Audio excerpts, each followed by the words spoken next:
Dzień dobry Państwu. Witam w kolejnym wydaniu naszego infraSTUDIO. Mój dzisiejszy gość przyjechał do nas z drugiego krańca Europy. Profesor Eloi Figueiredo jest szefem programowym inżynierii lądowej na Uniwersytecie Lusofona w Lizbonie. Jest też ekspertem w zakresie zaawansowanych systemów monitoringu stanu technicznego konstrukcji, zwłaszcza mostów. Rozmawiać będziemy w języku angielskim, a zaczniemy pewnie od słynnych portugalskich mostów. Zapraszam.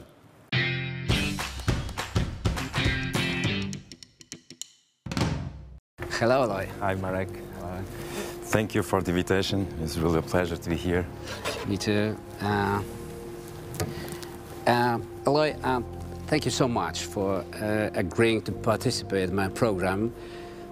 However, previous editions I sent you had English subtitles, but we spoke only Polish, as you remember. Besides, I think that civil engineers are no celebrities, and they usually avoid cameras. So I wonder, what was your first reaction to my proposal? I laughed, but I feel comfortable with that, and I like to be challenged once in a while, by the way. All right. That's fine. And although you started at the University of Porto, there was a short stay in Berkeley, Los Alamos, and San Diego, as I remember. But it was probably Porto that shaped your career, was it? Yeah, definitely. To be honest, let's put it this way. The University of Porto really made me a civil engineer. And on the other hand, the experience in the US really influenced my academic career. It really gave me a different perspective for the research activities. Mm-hmm. And did you have the opportunity to cooperate, to work with members of the vibration of structural monitoring laboratory? I mean, famous VIBEST lab with Alvaro Cunha as a Cayetano. Yeah, yes, I know them pretty well. They were my professors at the university, and besides that, I have had the opportunity to collaborate with them in research activities. But let me tell you this, because it is fair. I think they deserve that. They are well known and probably two of the best researchers in Portugal in structural dynamics. Mm-hmm. Yeah, I agree. I guess it's hard to live in Porto and not love bridges. Yeah, definitely. Which one is your favorite? Horrible. So, my favorite one is Maria Pia Bridge. Mm-hmm. This is an iron bridge built in 1877, I think, by Gustav Eiffel. And it really represents all the excitement that existed in Portugal at that time around the construction of the railway network. But by the way, the importance of this bridge has been recognized by the American Civil Engineering Society as an international landmark, international historical landmark. And it deserves for that, yeah. It's a beautiful bridge. But finally, you ended in Lisbon, and as I know, the competition between Lisbon and Porto is not only a matter of FC Porto and Benfica relationship. How is the truth? Where is the truth? In that sense, my move to Lisbon helped me to be close to the loved one, which is Benfica, of course. And yeah, but more seriously, Lisbon gave me the opportunity to be a university professor back in 2010, where I'm today, where I live today, and I'm a university professor.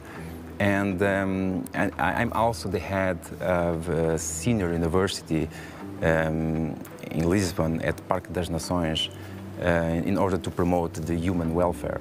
Mm-hmm.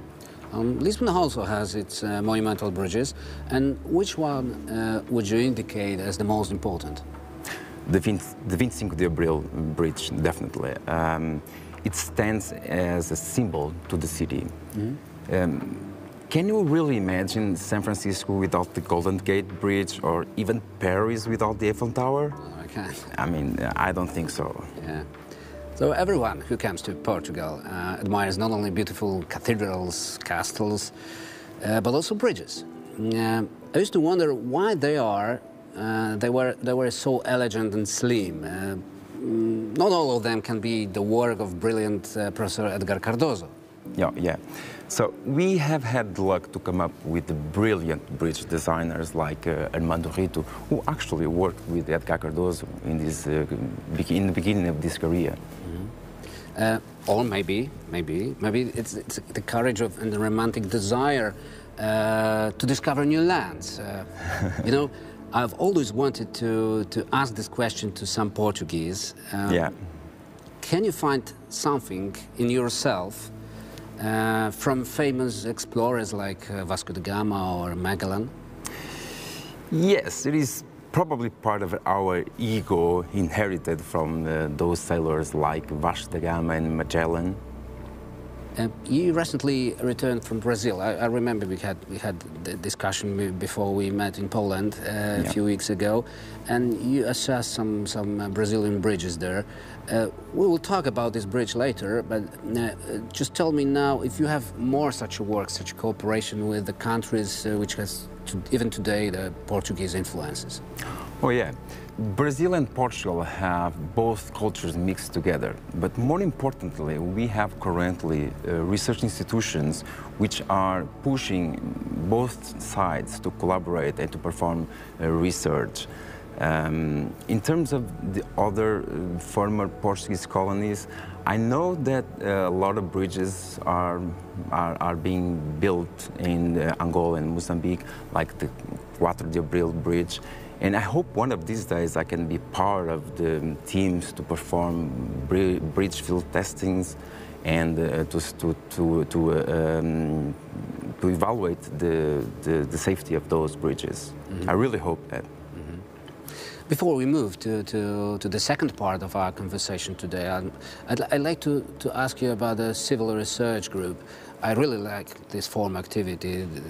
Was it your idea? Yes, well, it was my idea with the collaboration with other colleagues, of course. We have tried to come up with new solutions for more sustainable and resilient infrastructure, take advantage of some young PhDs, and so we really hope we can make breakthroughs in the future. Eloi, thank you very much for the interview, for this part. Of course, this is not the end because we just touched a few Portuguese traits so far. And there's still a conversation about the future of bridges, not only Portuguese. Okay, thank you. Thank you. Ja dziękuję teraz Państwu za uwagę i zapraszam na kolejne edycje naszego infraSTUDIO i dalszą część rozmowy z profesorem Eloi Figueiredo. Dziękuję bardzo.